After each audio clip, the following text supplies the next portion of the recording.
Hello and welcome to another reading from the book That I May Know Him, a daily devotional.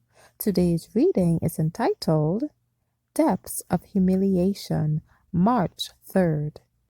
Today's reading is especially touching. Dear listener, I appeal to you to pay close attention to all the humiliation that Jesus endured for you and for me.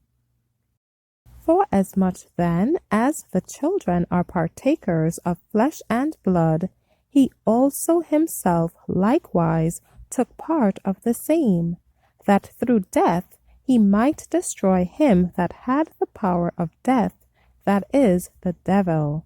Hebrews 2:14. Wondrous combination of man and God. He humbled himself to man's nature. He did this that the scripture might be fulfilled, and the plan was entered into by the Son of God, knowing all the steps in his humiliation, that he must descend to make an expiation for the sins of a condemned, groaning world. What humiliation was this? It amazed angels. The tongue can never describe it. The imagination cannot take it in. The eternal Word consented to be made flesh. God became man. It was a wonderful humility. But he stepped still lower. The man must humble himself as a man to bear insult, reproach, shameful accusations, and abuse.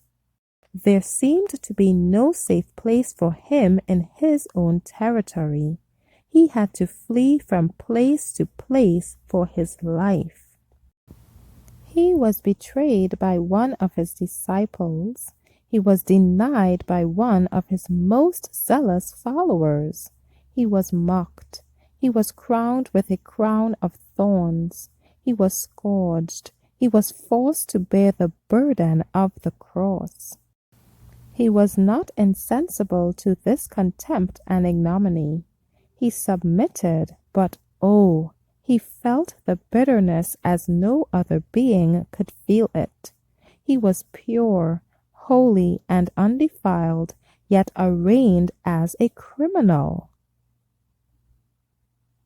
The adorable Redeemer stepped down from the highest exaltation. Step by step he humbled himself to die, but what a death! It was the most shameful, the most cruel, the death upon the cross as a malefactor.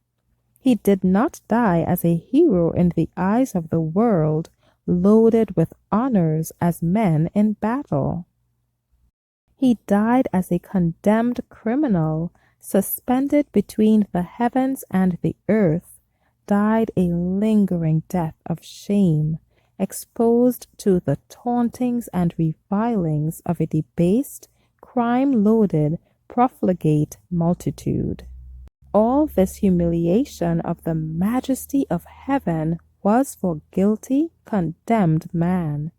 He went lower and lower in his humiliation until there were no lower depths that he could reach in order to lift man up from his moral defilement. All this was for you. Thank you for listening today. Be sure to join me tomorrow for another reading from the book That I May Know Him. Be encouraged.